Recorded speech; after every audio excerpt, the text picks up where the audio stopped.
ठीक है। So next model is Bohr model.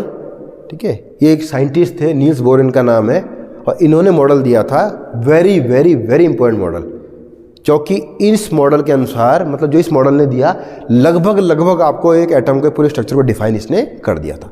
बहुत कम कमियां थी जो आगे क्वांटम मैकेनिक्स के थ्रू दूर की गई, जो बहुत हाई लेवल की चीज़ हो गई आपकी।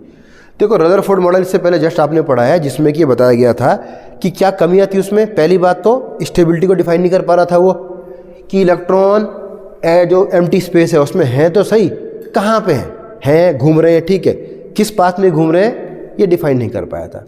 दूसरी बात, रदरफोर्ड मॉडल स्टेबिलिटी को डिफाइन नहीं कर पाया था। उसके अनुसार एक इलेक्ट्रॉन जो है वो घूम रहा है और साथ साथ एनर्जी को क्या कर रहा है, रेडिएट कर रहा है इन द फॉर्म ऑफ रेडिएशन।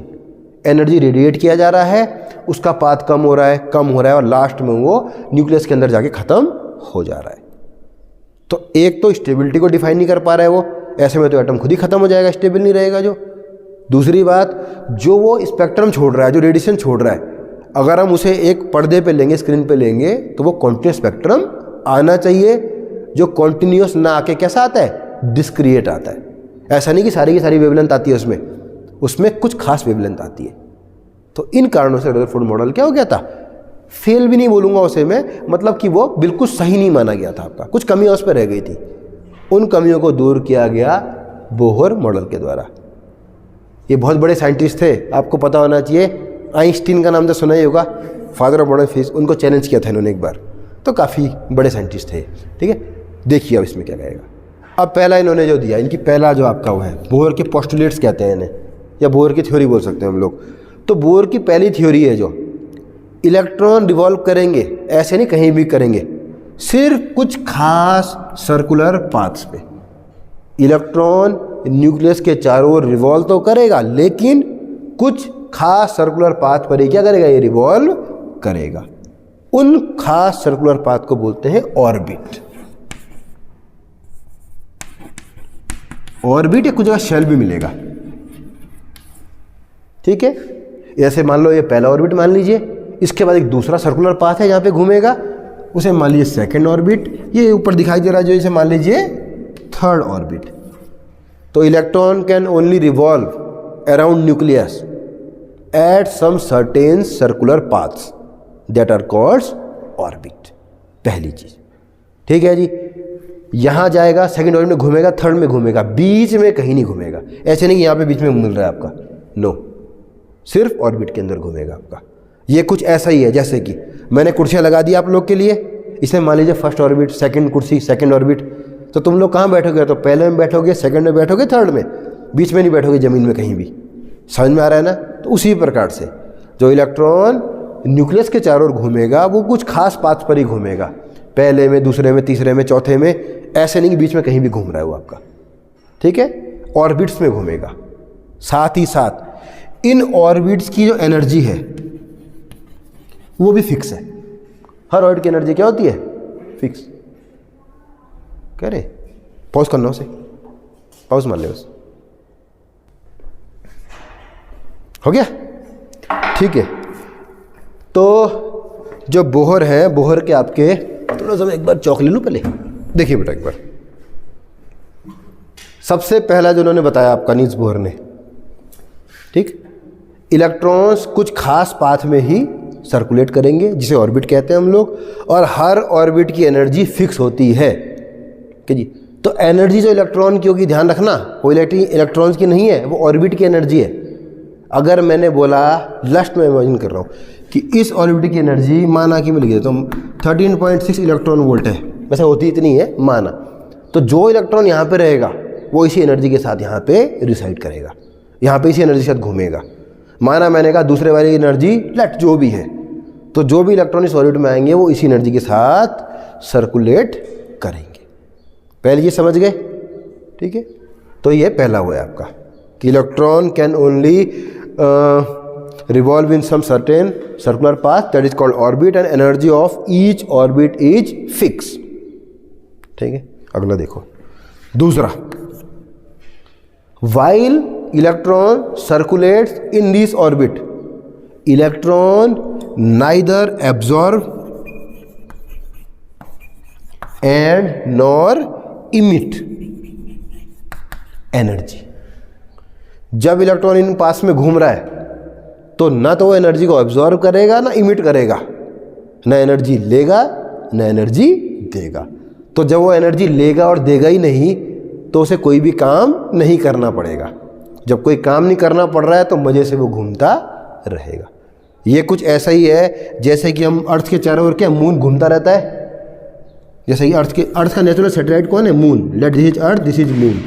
हमें अगर कोई सैटेलाइट अर्थ में भेजना होता है तो हम क्या करते हैं, एक मून का भी ऑर्बिट है, बोलते हैं ना ऑर्बिट में घूम रहा है, हम सैटेलाइट को खाली इस ऑर्बिट में डाल देते हैं। हमें इतनी एनर्जी देनी है रॉकेट से कि उस ऑर्बिट में पहुंच जाए। जैसे ही ऑर्बिट में पहुंचेगा अपने आप ही सैटेलाइट भी घूमने लगता है।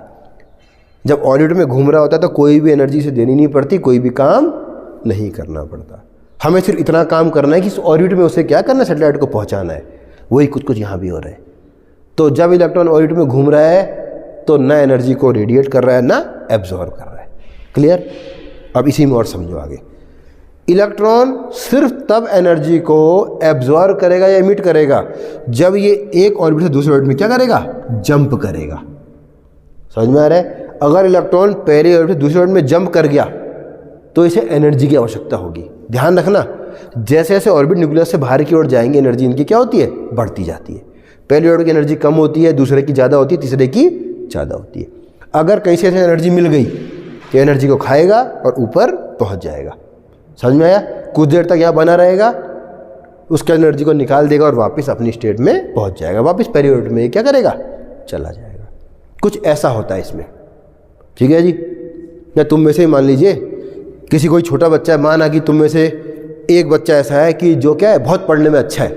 हमने देखा बहुत अच्छा, जो छोटी क्लास में देखते हैं, थर्ड क्लास में डाला, बहुत ब्रिलियंट बच्चा है तो कहते हैं आई क्लास में शिफ्ट कर दो, ये चला लेगा आगे भी। तो कुछ ऐसा ही है आपका। ठीक है जी? ये घूम रहा है, कोई काम नहीं कर रहा है, एनर्जी मिली, एनर्जी ली, अगली ऑर्बिट में पहुंच गया, और एनर्जी मिली, अगले ऑर्बिट में पहुंच गया। कुछ देर रहा, घुमा फिरा, एक्साइटेड रहा, एक्साइटेड स्टेट में, उसके बाद थका हारा तो एनर्जी को निकाल के वापस अपनी जगह पहुंच गया। क्लियर? तो एनर्जी रेडिएट या फिर एनर्जी को एब्जॉर्ब करेगा वाइल क्या आएगा, transit from one orbit to another. और ये जो एनर्जी जो रेडिएट करेगा that is in the form of radiation या in the form of energy packets call photon. जब ये यहाँ से वापस जाएगा तो एनर्जी निकालेगा in the form of energy packet called photon. और फोटोन की एनर्जी होती है E बराबर H न्यू। समझो, माना पहले ऑर्बिट की एनर्जी है E1, दूसरे की एनर्जी है E2, तीसरे ऑर्बिट की एनर्जी है E3। तो ऐसे में E2 माइनस E1 बराबर आ जाएगा H न्यू। यानी कि इन दोनों की एनर्जी का डिफरेंस ये एनर्जी के रूप में रेडिएट हो जाएगा। इसे बोलते हैं फोटोन, एनर्जी के पैकेट को। कोई भी रेडिएशन जो होता है वो आपका चलता है एनर्जी के पैकेट्स के रूप में, दैट इज कॉल्ड फोटोन। जैसे सनरेज हमारे पास आ रही है ना, सूर्य की रोशनी, तो वो कैसे आ रही है, एनर्जी के पैकेट्स के रूप में। इसमें एक पैकेट को बोलते हैं फोटोन। तो अलग अलग पैकेट्स के रूप में चलती रहती है एनर्जी। ठीक है जी?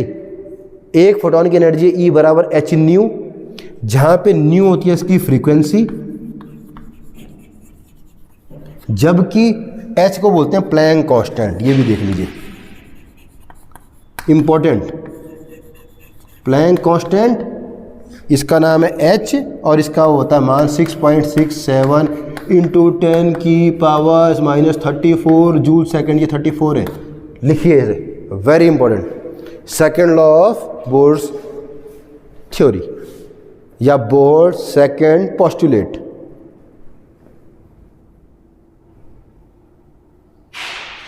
इसके अनुसार इलेक्ट्रॉन एब्जॉर्ब और emit radiation in the form of photon when it goes from one orbit to another.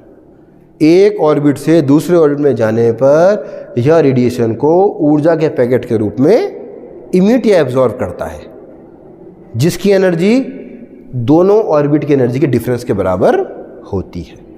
Important. ठीक है? तो ऐसे नहीं करेगा एनर्जी, तभी करेगा जबकि घूम फिर जाएगा, इधर उधर घूमेगा। ठीक है? देखिए, मिटा दूं। दो लॉ क्लियर, पहला circulate fix cell orbit energy fix, और दूसरा सिर्फ तभी एनर्जी का क्या होगा, इमिट होगा या एब्जॉर्ब होगा जबकि यह मूव करेगा एक ऑर्बिट दूसरे ऑर्बिट में, और एनर्जी होगी फोटोन की एनर्जी के बराबर, प्लैंक कांस्टेंट और दैट इज फ्रीक्वेंसी। आगे बढ़ूं, थर्ड लॉ देखो जो कि इंपॉर्टेंट है। थर्ड लॉ को तो भैया तुम्हें समझना ही पड़ेगा, और देखिए थर्ड लॉ पहले समझ लो क्या है। तीसरे नियम के अनुसार ये कहता है कि इलेक्ट्रॉन सिर्फ उसी ऑर्बिट में मूव कर सकता है जिसके लिए इस इलेक्ट्रॉन का एंगुलर मोमेंटम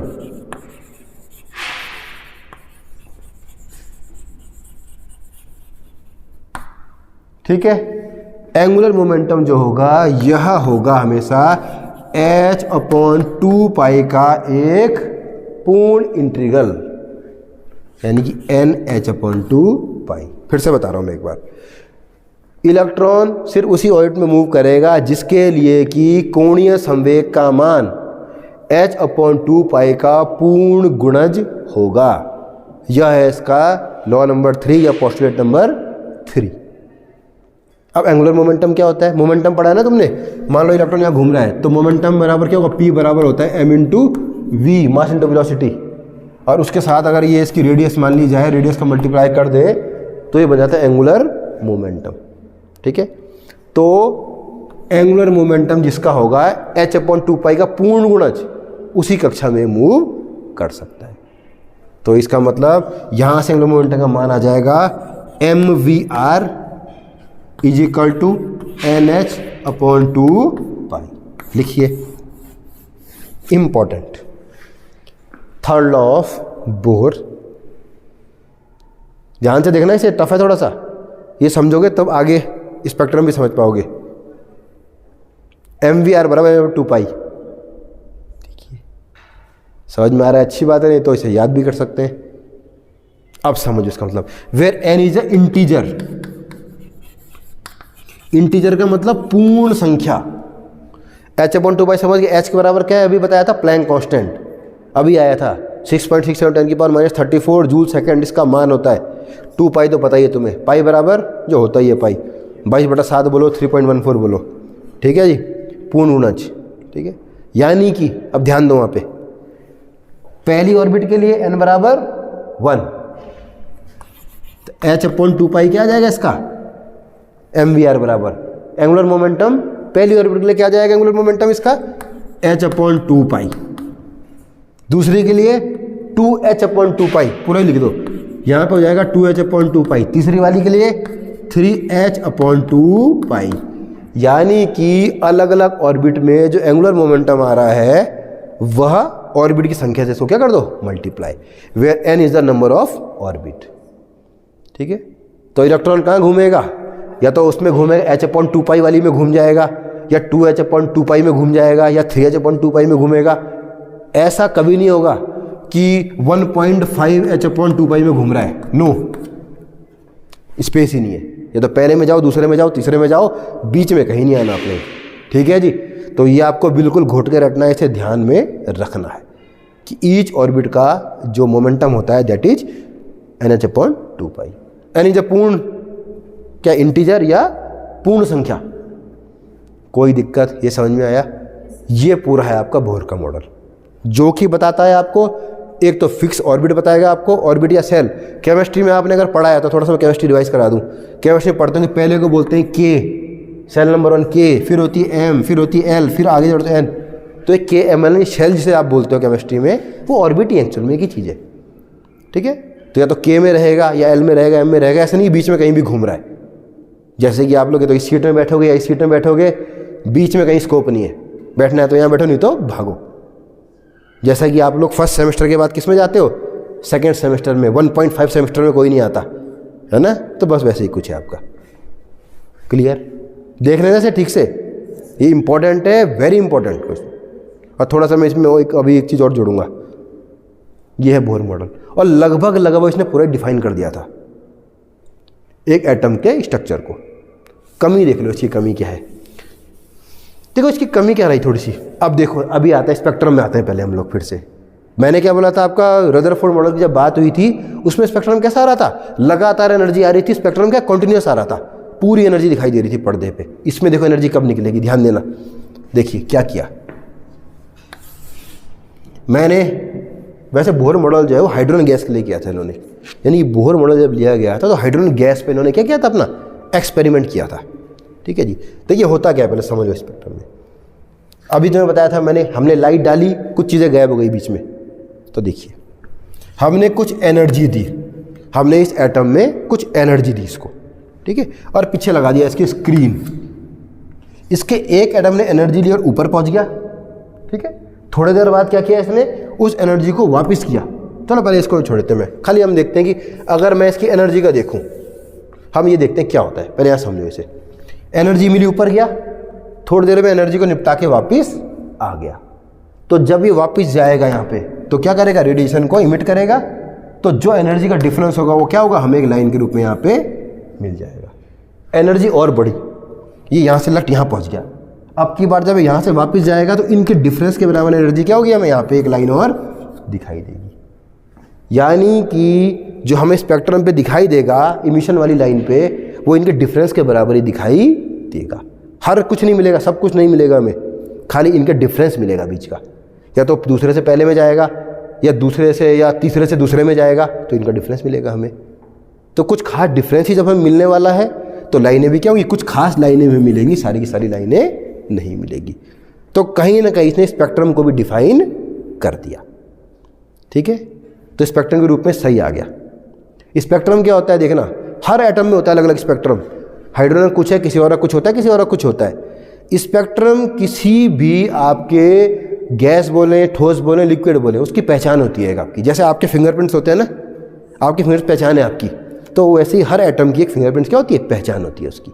जो स्पेक्ट्रम जो लिया जाता है आपका, स्पेक्ट्रोस्कोपी एक पूरी शाखा है केमिस्ट्री की। तो स्पेक्ट्रम के द्वारा भी हम लोग पहचान कर सकते हैं। हमने गैस भरी स्पेक्ट्रम देखा, अच्छा तो क्या उसका है, हीलियम का स्पेक्ट्रम है, तो हीलियम गैस है इसके अंदर। हमने स्पेक्ट्रम देखा, अच्छा नाइट्रोजन का स्पेक्ट्रम है, तो हर किसी का स्पेक्ट्रम भी एक होता है, ठीक है। तो खास लाइनें आती है। तो हाइड्रोजन का स्पेक्ट्रम है। अब कमी देखो इसकी क्या है, स्पेक्ट्रम समझ गए, तो इस स्पेक्ट्रम को इसने जस्टिफाई करा।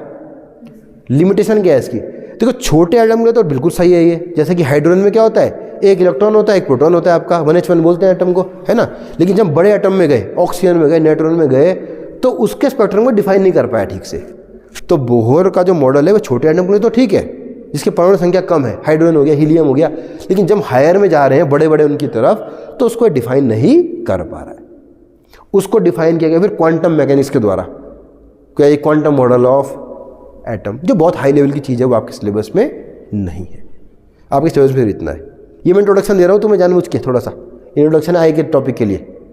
अगला टॉपिक आपने पढ़ना ही हुआ है, स्पेक्ट्रम पढ़ना है आपने, ठीक है।